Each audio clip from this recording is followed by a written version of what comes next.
Hi friends, ഇതാ എന്നെ എന്നും രാവിലെ സന്തോഷിപ്പിക്കുന്ന കുറച്ച് സുന്ദരി മണികളാണ്. ഇവരൊക്കെ. ഇതാണ് ലോലിപോപ്പ്. ഇതിങ്ങനെ ചട്ടിയിൽ നട്ടിട്ടില്ല എന്നുണ്ടെങ്കിൽ തറയിൽ ഒരുപാട് കാട് പിടിച്ച് വളരുന്ന ഒരു ടൈപ്പ് ചെടിയാണ്. അപ്പോൾ ചില സമയത്തൊക്കെ ഞാൻ കുറച്ചൊക്കെ അങ്ങ് പിഴുത് മാറ്റി കളയാറുണ്ട്. ഇത് കട്ടർ ചെടിയാണ്. ഇതിൻ്റെ വക്ക് കണ്ടില്ലേ, നമ്മൾ പെൻസിലൊക്കെ കട്ടർ ചെയ്യുമ്പോൾ സൈഡിൽ പെൻസിലിൻ്റെ ആ ഒരു ഇതുണ്ടാവില്ലേ, അതുമാതിരി.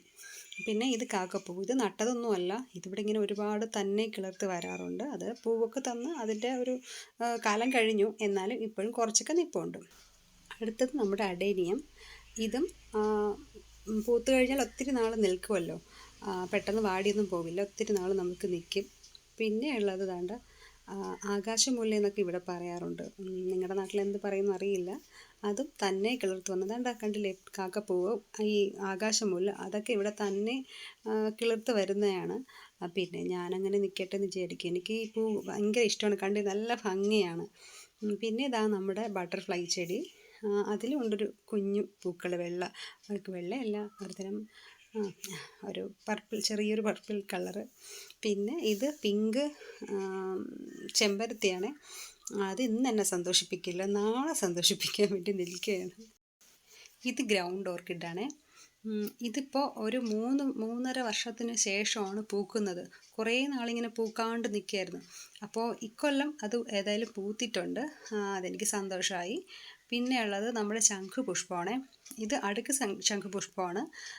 ഇതും ഒരുപാട് നല്ല ശരിക്കും പൂക്കുന്ന ഒരു ടൈപ്പാണ്. പക്ഷേ ഇപ്പോൾ കുറച്ച് നല്ല വെയിലാണല്ലോ, അതുകൊണ്ടാണെന്ന് തോന്നുന്നു അധികം പൂക്കളില്ല, എന്നാലും കുഴപ്പമില്ല. പിന്നെ വെള്ള റോസും, ഇതിലും ഒരുപാട് പൂക്കളുണ്ടായിരുന്നു. ഇപ്പോൾ അതിൻ്റെ ഒരു ഇത് കഴിഞ്ഞു. ഇനി വീണ്ടും ശിഖരങ്ങളൊക്കെ വെട്ടി കോതി കഴിയുമ്പോഴേക്കും പുതിയ ശിഖരങ്ങൾ വന്നിട്ട് വീണ്ടും പൂക്കളുണ്ടാവും. ഇത് നമ്മുടെ വെണ്ടപ്പൂവാണ്. ഇതും നല്ല സുന്ദരി തന്നെയാണ്. അപ്പോൾ അതിൻ്റെ ഇടയിലൊരു വെണ്ട മറഞ്ഞു നിൽപ്പുണ്ടായിരുന്നു, അത് ഞാൻ അടക്കുന്നുണ്ട്, കണ്ടില്ലേ. പിന്നെ എന്താണ്, പിന്നെ പിച്ചി. ഇത് നല്ല മണമാണ്. ഇത് ഡെയിലി അധികമൊന്നും പൂക്കാറൊന്നുമില്ല, ഇപ്പോൾ പൂക്കാൻ തുടങ്ങിയിട്ടൊക്കെയുള്ളൂ. അപ്പോൾ അത് ഒരു 2-3 അങ്ങനെയൊക്കെ കിട്ടാറുണ്ട്.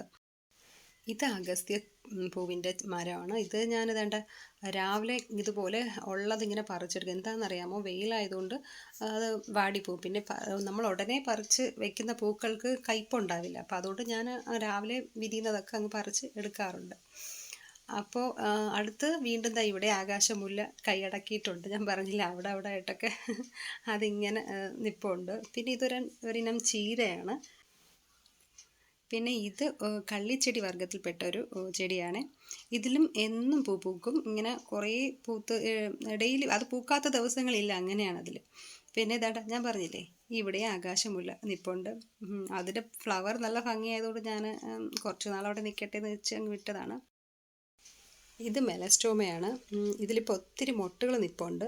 ഇത് പൂക്കാൻ തുടങ്ങുമ്പോൾ ഒത്തിരി നന്നായിട്ട് തന്നെ പൂക്കും. ഇലകളൊന്നും കാണാൻ പറ്റില്ല, അങ്ങനെ അത്രയ്ക്ക് നന്നായിട്ട് പൂക്കും.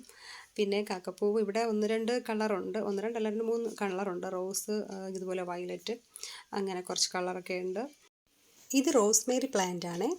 ഇത് മുടി വളർച്ചയ്ക്ക് വളരെ നല്ലൊരു പ്ലാന്റ് ആണ്. പിന്നെ ഇത് നമ്മുടെ പർപ്പിൾ ഹാർട്ട് എന്ന് പറഞ്ഞിട്ടൊരു ചെടിയാണ്. അപ്പോൾ അതിലും എനിക്കിന്നൊരു പൂ കിട്ടിയിട്ടുണ്ട്.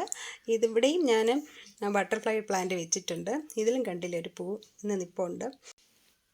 അടുത്തതായിട്ട് നമ്മളെ സന്തോഷിപ്പിക്കാനായിട്ട് ഈ സുന്ദരിമണികളാണുള്ളത്. 8 മണി അഥവാ 10 മണി എന്നൊക്കെ ചിലർ പറയാറുണ്ട്. ഇതിൻ്റെ 3 കളറാണ് ഇവിടെ ഉള്ളത്, റെഡും യെല്ലോയും വൈറ്റും. ഇത് 3 കളറാണ് ഇവിടെ ഉള്ളത്. അപ്പോൾ ഇവരും എന്നെ സന്തോഷിപ്പിക്കുന്ന പൂക്കളാണ്. അപ്പോൾ ഇവരൊക്കെയാണ് എൻ്റെ സുന്ദരിമണികൾ. അപ്പോൾ എൻ്റെ വീഡിയോ ഇവിടെ അവസാനിക്കുകയാണ്. അപ്പോൾ മറ്റൊരു വീഡിയോയുമായി ഞാൻ വീണ്ടും വരുന്നതാണ്. അതുവരെ എല്ലാവർക്കും ബൈ.